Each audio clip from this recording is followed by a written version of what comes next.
Magandang araw kaibigan! Tuloy po kayo sa Felicidad's Channel. Sa mga kwento ng buhay at pag-ibig na hinalukay sa natatagong baul ni Felicidad.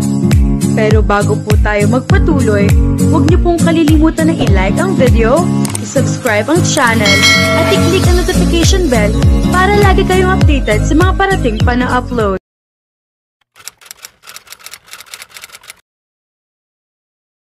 Present. Bukod sa saya ay hindi rin magawang itago ni Nimbus ang pait at galit habang nagkukwento sa mga kaibigan sa bagong natuklasan. Ngayon lamang niya nalaman na may anak pala siyang lalaki. Kung hindi pa namatay si Adolf at hindi pa nagpalit ng tagapagbigay alam sa kanya sa lagay ni Audrey ay hindi pa niya malalaman. At kahit hindi man tuwirang sabihin ni Audrey ay alam na agad niya na anak niya si Nimrod. Walang duda roon. Mula sa mga mata ay kamukhang-kamukha niya ang bata. He was his younger version. Kamukhang-kamukha niya ito noong una siyang inampo ng mag-asawang Galanis. Iyan ang nagagawa ng pride sa atin, pangaral ni Riker. Kasalukuyan itong nasa Pilipinas dahil inaasikaso ang ipinatatayo ng Childcare Group of Companies na pinakamalaking hotel and casino sa Pilipinas. Ang lalaki ang in charge sa entertainment business ng CCG. Ganoon din si Ryder dahil binibisita naman ito ang best friend na si Felicity na isang Filipina. Kasabay rin niyon ang pamamahala sa distillery nila sa bansa na ito naman ang in charge. Kasalukuyan silang nasa Casablanca Clubhouse Resort, ang pinakamalapit na clubhouse na pare-pareho silang member. Nagkita-kita sila dahil na rin sa hiling niya. Dahil sa pasabog ni Audrey ay kailangan niya na mapagsasabihan ng nararamdaman. Nang ipadala sa kanya ng inupahang bagong private investigator ang picture ni Nimrod ay laking gulat niya. Ang tanging alam lang kasi niya ay nasa Pilipinas si Audrey. Dahil ayon kay Adolf ay doon daw ito nanatili sa nakalipas na mga taon. Sumama raw ang babae sa baklang kaibigan na pauwi sa Pilipinas. Naging hiyang si Audrey sa bansa. At nang nagtagal ay inayos din ito ang mga mahalagang papeles para maayos na manatiling naroon na hindi humihingi ng tulong sa kanya. Eksaktong nasa Pilipinas si Nimbus dahil sa ilang business matters kaya mabilis lang na napuntahan ang kanya mag-ina. Sa bahay na nga lang niya napuntahan ang mga ito. Mabuti na lang at may report din ang inupahang private investigator sa kinaroroonan ng bahay ni Audrey kaya nagawang mapuntahan iyon sa mabilis na panahon. At ngayon, mabuti na lang at kahit paano ay may ilan siyang kaibigan na nasa bansa rin at sila ang naging outlet niya sa balitang nalaman. Kakaunti lang ang itinuturing na kaibigan ni Nimbus. Marami siyang kakilala. Oo, bilang big time businessman ay marami na siya nakatagpong tao. Big time din o hindi, pero kakaunti lang ang itinuturing ng mga kaibigan. Kapag nasa mundo ka ng business ay maiintindihin mo iyon. Madami ka makikilalang tao pero mahirap ka makakita ng pagkakatiwalaan. Kailangan pa niyang pag-aralan ang background ng isang tao bago siya makipaglapit dahil maaari sa isang galaw lang ay matumba siya. Kalimitan sa mga tao sa paligid nila ay puro competitors, hindi kaibigan. Sa mundo ng business ay ang 5 lang niyang partner sa CCG ang itinuturing na kaibigan. Sila lang ang mga pinagkakatiwalaan niya. Isama pa na wala siyang oras para humanap pa ng kaibigan dahil na rin sa pagkakaabala sa CCG. Masaya siya sa barkadahan nilang 6. Iba't iba man ang ugali ay nakakasundo sila. Siguro ay dahil sabay-sabay silang lumaki sa bahay ampunan. From time to time lang talaga sila nakikita dahil madalas na abala. Siya, si Alaric at si Riker ang madalas na nakikita-kita. Pare-pareho kasi silang hands-on sa CCG. Si Isto naman at si Jonas ay nakikialam din sa business pero mas nakatuon ang pansin ng mga ito sa ibang bagay. Si Easton ay sa katungkulan nito bilang celebrity prince at si Jonas sa pagiging doktor. Samantalang si Blake ay halos walang pakialam sa business. Nagbibigay ito ng puhunan pero hanggang doon na lang iyon. He was just a capitalist and a silent partner. Madalas kasi ay walang pakialam si Blake.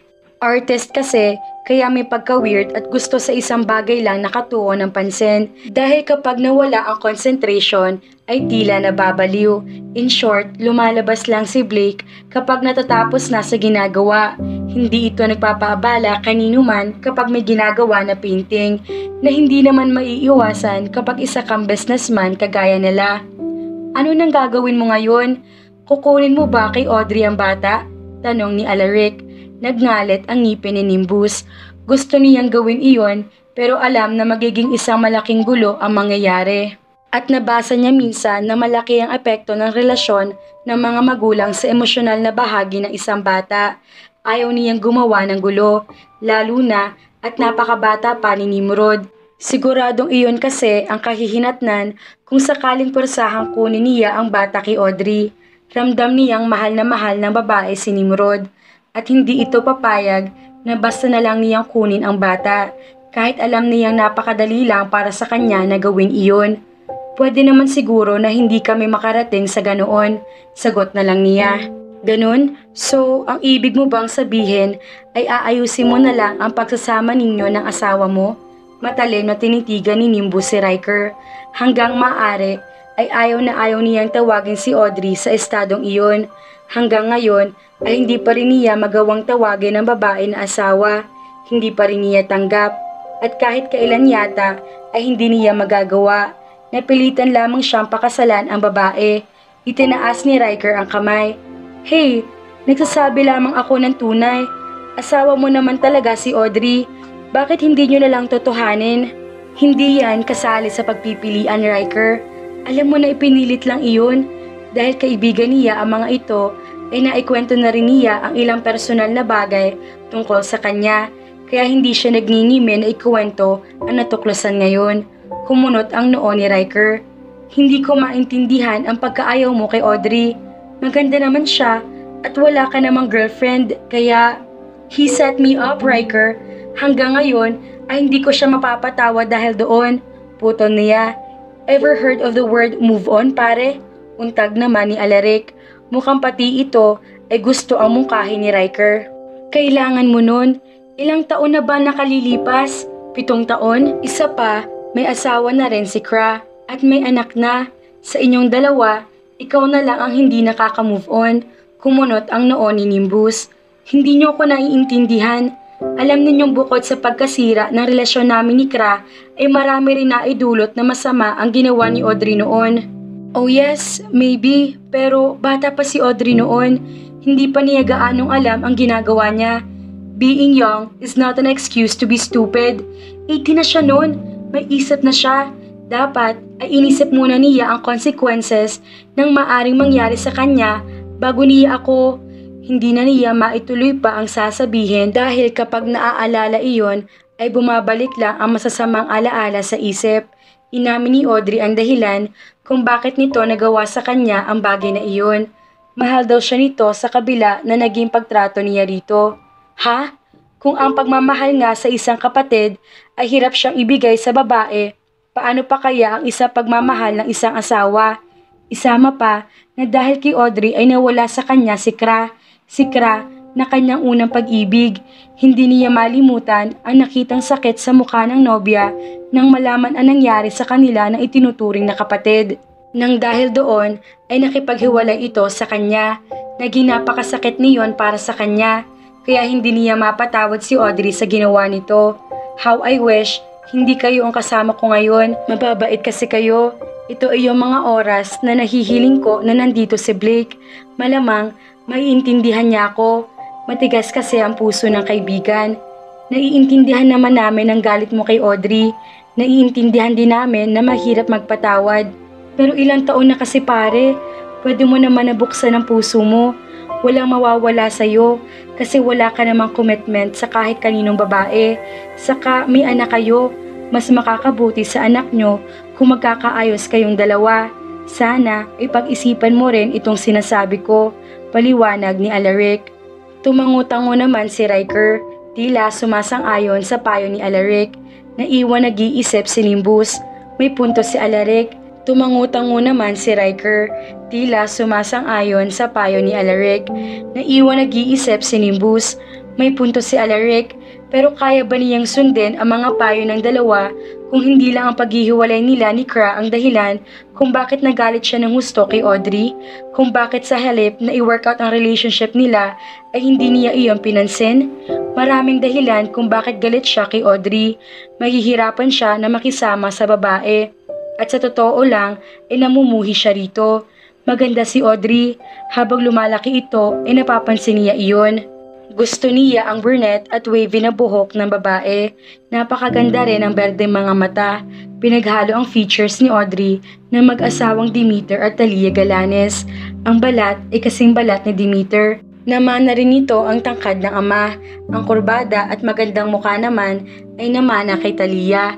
Kung pisikal na atraksyon ang pagbabasehan, matindi ang atraksyon na nararamdaman niya kay Audrey. Pero hindi niya gusto ang nakaraan at ugali nito. Sapat ba ang pisikal na atraksyon na nararamdaman niya para i-workout ang relasyon nila? Handa ba siya na patawarin si Audrey alang-alang sa anak nila? Sa kabila ng galit na pag-isip ni Nimbus na marahil ay kailangan nga niyang pakisamahan ng asawa, hindi para buuin ang relasyon nilang dalawa kung hindi para sa anak nila. Iyan lamang ang kaisa-isang dahilan para pumasok ulit ito sa buhay niya. Hinihingal-hingal pa si Audrey na makarating sa school ni Nimrod. Off ngayon ang yaya ng anak niya kaya siya ang kailangang sumundo rito. Dahil napatagal ang appointment niya sa isa sa mga kliyente ay nalit siya ng sundo. Isama pa na wala rin siyang dalang kotse dahil coding iyon. Mag-aalas 3 na makarating siya sa eskwelahan. Siguradong naiinip na ang anak sa paghihintay sa kanya. Agad na nilapitan niya ang guard para itanong si Nimrod. Kilala na siya nito at ng kanyang anak. Naku ma'am, may sumundo pong lalaki kay Nimrod kanina. Sumama naman po siya. Ang sabi po niya ay daddy niya ang lalaki kaya hinayaan ko na po. Nanlaki ang mga mata ni Audrey. Hindi nagpaalam sa kanya si Nimbus na susunduin nito ang anak nila. Paano niya malalaman ngayon ang lagay ni Nimrod? May balak pa bang ibalik ng lalaki ang anak niya ngayon? Sa isiping iyon, ay nakaramdam na matinding kaba si Audrey. Naalala niya ang mga sinabi ni Nimbus kagabi. I will claim what is rightfully mine. Hindi niya alam kung paano nalaman ni Nimbus ang eskwelahan ng anak pero hindi na siya magdududa. Madali lang sa asawa ang pag-alam sa mga bagay-bagay dahil mayaman ito. Kahit kasi hindi sila nagkikita, nasusubaybayan niya ang buhay ni Nimbus. Bukod kasi sa madali lang malaman iyon, dahil sikat ang personalidad nito na linggo-linggo yata nakikita sa business pages ng mga dyaryo, gusto rin niyang malaman ang lagay nito para sa anak nila. Para kapag nagsimula magtanong si Nimrod tungkol kay Nimbus ay may maisasagot siya. Pero hindi pa naman ginagawa iyon ni Nimrod sa mga panahong iyon dahil napupunan niya ang lahat ng pagmamahal na kinakailangan nito.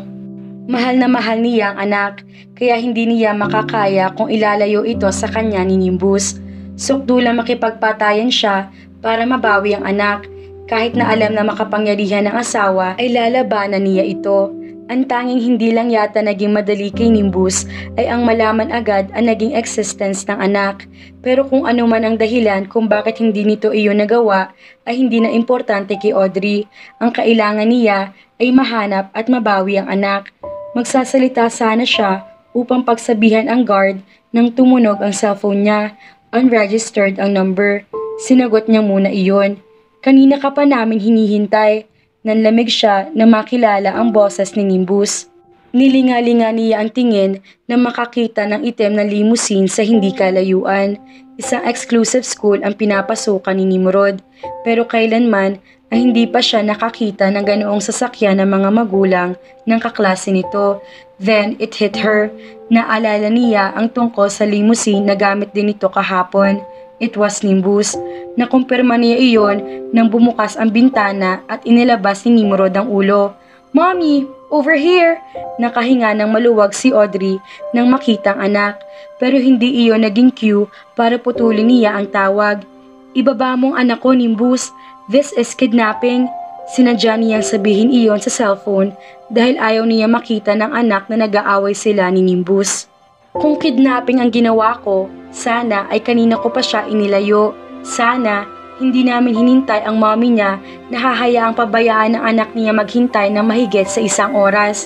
Matigas pero mahina ang boses ni Nimbus. Binaliwala niya ang sinabi ng asawa at pinatay ang cellphone. She suddenly felt guilty though. Bakit nga ba siya nag-iisip ng masama kay Nimbus samantalang siya nga ang may pagkakamali sa kanila? Masyado na yata siya napaparanoid na makalapit sa limousine ay lumapit si Nimbus at ipinagbukas siya ng pinto. Ganoon pa man ay hindi niya ito pinapansin. Tinawag niya ang anak. Nimrod, bumaba ka dyan. I'm taking you home. What? Mommy, Daddy promised me to take me to Enchanted Kingdom today. Mamamasyal po kami. Ano? Pinamaywa nga ni Audrey ang anak. Bakit? Wala ka bang assignment? Mommy, Friday po ngayon. May assignment po ako pero pwede ko naman po iyon gawin sa weekends. Paliwanag ni Nimrod. Basta mommy, I'll come with daddy. I want to be with him. Nanlaki ang mga mata ni Audrey. 1 araw pa lang na nakakasama ni Nimrod ang ama pero mukhang nakuha na agad ni Nimbus ang kalooban nito. Nang tumingin siya kay Nimbus ay nakangisi ito. Gusto niya matulala dahil gumwapo ang asawa sa paningin niya nang dahil doon. Bihira lang kasi ito magpakita ng kahit anong emosyon o ekspresyon. Kung mayroon man ay galit iyon. Kaya pakiramdam niya ngayon ay na-mesmerize siya. Pakiramdam din niya ay tumibok na malakas ang taksil niyang puso. Gosh!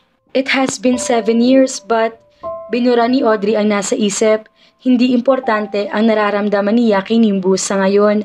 Alam niyang tapos na sila. Natanggap na niya na kailanman ay hindi siya mamahalin nito. Ang mahalaga ngayon ay ang anak niya, ang anak nila. Nimrod, pwede ka namang sumama kung gusto mo. I don't mind. Si Nimbus na ang sumagot. Nang tumingin siya kay Nimrod, ay mukhang tuwang-tuwa naman ito sa sinabi ng ama. Yehey! Sasama si mommy! Para tayong happy family! Gustong mapangiwi ni Audrey sa binitawan ng anak. Happy family? Mukhang malabo. Pero dahil ayaw niya malungkot ang anak, ay hinayaan na lang ito sa sinabi. Mukhang ganoon din ang pakiramdam ni Nimbus dahil hindi ito nagkomento. Isang dahilan iyon kung bakit hindi na siya talaga dapat na umasa ng happy family kasama ang asawa. Gusto kitang makausap. Nagulat si Audrey nang marinig na magsalita si Nimbus. Sa pangalawang pagkakataon ay sabay nilang pinatulog si Nimrod. Masyado nakakapagod ang araw na iyon. Pero aaminin ni Audrey na nag-enjoy siya. Nakikita niya kasi na masaya ang anak. At kapag nakikita niya itong masaya, ay masaya na rin siya. Mukhang enjoy na enjoy ito sa company nila ni Nimbus. Napatingin si Audrey kay Nimbus. Mukhang seryoso ang asawa. Dahil gusto rin nakausapin ito, ay pumayag siya sa gusto nito. Niyaya niya si Nimbus na nasa sala ng bahay para mag-usap. Pumayag ito. Nang makaupo ay inunahan na siya ng asawa sa pagsasalita. Kung ang gusto mong pag-usapan ay tungkol kay Nimrod, uunahan na kita. Hindi mo kailanman makukuha ang anak ko sa akin. Sa gulat niya ay tumawa lang si Nimbus. Masyado ka naman nagiging paranoid, Audrey. Relax, hindi ko kukunin sa'yo si Nimrod. Hindi ko kayang i-expose ang anak ko sa gulo. Tumaas ang isang kilay niya. Kung ganoon, anong gusto mo? Gusto kong lumipat kayo sa bahay ko dito sa Manila. Diretso at seryosong sabi nito. Kumunot ang noo niya. Bakit? Wala ako nakikitang mali dito sa bahay na tinitirhan namin. Napakaliit nito. Lalo siyang nagtaka.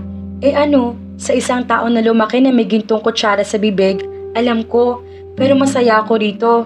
Masaya ang anak ko dito. Hindi namin kailangan ng panibagong bahay. Nainsulto si Audrey sa sinabi ni Nimbus. Ano kung maliit ang bahay na tinitirhan nila ng anak? Safe naman iyon. Isama pa na kahit hindi iyon ganoon kaganda at kalaki ay hindi ibig sabihin na nagkukulang na siya sa kanyang anak. Lahat ng gusto ni Nimrod ay pinipilit niyang ibigay. Lahat ng alam niya makakabuti ay pinaghihirapan niya para makuha at maibigay sa anak.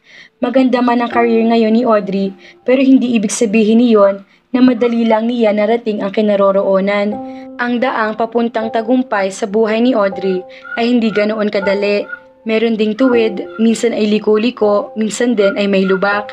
Naging ganoon iyon sa nakalipas na 7 taon mula nang mamatay ang kanilang mga magulang at kinailangan niyang sumama kay Alexandra nang bumalik ito sa Pilipinas. Pakiramdam kasi niya noon ay wala nang sino man na nasa Greece ang maaring tumulong at dumamay sa lungkot na nararamdaman niya. Dahil sa tingin niya, siya ang sinisisi ng lahat sa pagkamatay ng mga magulang. Ganoon din naman siya sa sarili, kaya kailangan talaga niya ng karamay para maibsan ang kalungkutan. Kailangang umuwi ni Alexandra sa Pilipinas dahil natanggal ang kaibigan sa scholarship na dahilan kung bakit ito naging exchange student sa Greece. Sumama siya rito dahil ito lang ang masasabing pinakamalapit niyang kaibigan. Si Alexandra lang din ang handang dumamay sa kanya. Hindi naman talaga sana niya balak na magtagal sa Pilipinas dahil kahit patay na ang mga magulang niya ay siniguro ni Nimbus na halos pinamanahan ng mga magulang ng business nila na makakapag-aral pa rin siya. Pero dahil nalaman ni Audrey na buntis siya ay hindi na niya na ipagpatuloy ang pagbalik uli sa France at mag-aral. Nanatili siya sa Pilipinas hanggang sa makapanganak. May sarili siyang savings at dahil malaki iyon, hindi siya nahirapan financially. Kahit hindi niya gastusin ang mga sustento ni Nimbus buwan-buwan ay kaya niyang mabuhay.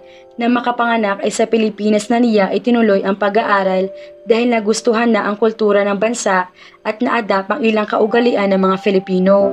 Pakiramdam niya ay nahinayang siya at nang nagtagal sa tulong na rin ni Alexandra ay inayos niya ang mga mahalagang papeles para maging maayos ang pananatili sa bansa.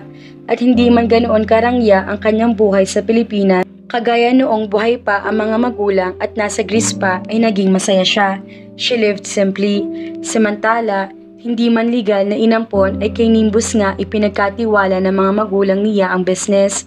Matagal na ring alam ni Audrey na iyon ang balak ng kanyang mga magulang. Naniniwala ang mga ito kay Nimbus kasama na ng paniniwalang lalaki ang dapat na mas mamuno sa kumpanya at nakita rin kasi nila na malayo interest niya sa business. Kaya mas nararapat na kay Nimbus iyon ipagkatiwala. Isa pa, iyon ang nakasaad sa last will and testament ng mga magulang. May mga properties na iniwan sa kanya pero mas malaki ang napunta kay Nimbus. Marami ang nagsasabi na pwede niyang kastiguhin ang tungkol sa mana pero hinayaan na lamang niya. Wala naman kasing kaso kay Audrey ang pera. Hindi rin siya galit na marami sa mga ari-arian nila ay ipinamana ng mga magulang kay Nimbus. Ang asawa kasi ang magaling sa business, kaya inaasahan na niya na ito ang magpapatuloy sa negosyo ng mga magulang. Nang malaki-laki na si Nimrod, ay nag-abroad naman si Alexandra para doon magtrabaho. Dahil maayos na ang buhay ay naging maayos na rin si Audrey na wala ang kaibigan. Paminsan-minsan ay nagkakausap pa rin naman sila pero hindi na madalas. Pero thankful siya kay Alexandra. Kung wala ito ay hindi niya alam kung paano makakasurvive noon. Ito lang ang natatanging sumuporta sa kanya. Pero ayaw ko Audrey, sa ayot sa gusto mo, sa bahay ko dito sa Maynila kayo mananatili. Matigas na sabi ni Nimbus. Gusto ko magsama-sama tayo sa iisang bahay, maging isang pamilya. Nanlaki ang mga mata ni Audrey, kasabay din niyon ay ang paglakas ng tibok ng puso niya. Totoo ba ito naririnig niya kay Nimbus? Gusto nito na maging isang pamilya sila? Hindi ko maintindihan Nimbus. Bakit? Iyon ba ay dahil sa gusto ni Nimrod na maging ganoon tayo? Tumango ito. Nakita mo kung gaano siya kasaya kanina. Gusto mo ba na alisin ang saya sa mukha niyang iyon kapag nalaman niyang hindi naman talaga tayo nagsasama? Umiling siya. Pwede nating ayusin ang lahat. Hindi ganito. Hindi tayo pwede magsama. Si Nimbus naman ang napakunot noo. At bakit? Hindi mo ba nakikita Audrey? Kailangan ng anak natin ng isang buong pamilya. Isipin mong anak natin, kapag nagsama tayo, magkakaroon siya ng ina at ama at hindi na niya kailangan magaya pa sa isang bata na magkahiwalay ang mga magulang na pinagpapasapasahan. Maging normal ang pamilyang kalalakihan niya. Kung todo iling pa rin si Audrey. Hindi, kalokohan ang lahat ng ito. Hindi kita maintindihan Audrey. Hindi ba? At gustong-gusto mo na matali sa akin noon?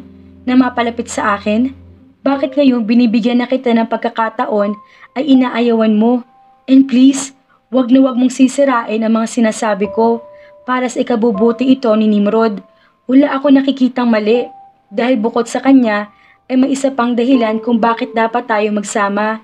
Hindi ka naman siguro nagka-amnesia na malimutan mo na hanggang ngayon ay kasal pa rin tayo. Bahagyang napanganga si Audrey. Of course, hindi pa rin niya nalilimutan iyon. Ang kasal na wala naman talaga sa plano niya. Ang kasal na nagpabago sa buhay niya. Nang makabawi ay huminga siya ng malalim at sinagot ang asawa. Well, yes. Ang kasal na hanggang ngayon ay ipinagtataka ko kung bakit hinayaan mo sa nakalipas na mga taon. Alam mo kung bakit? Simpleng tanong lang ni Nimbus.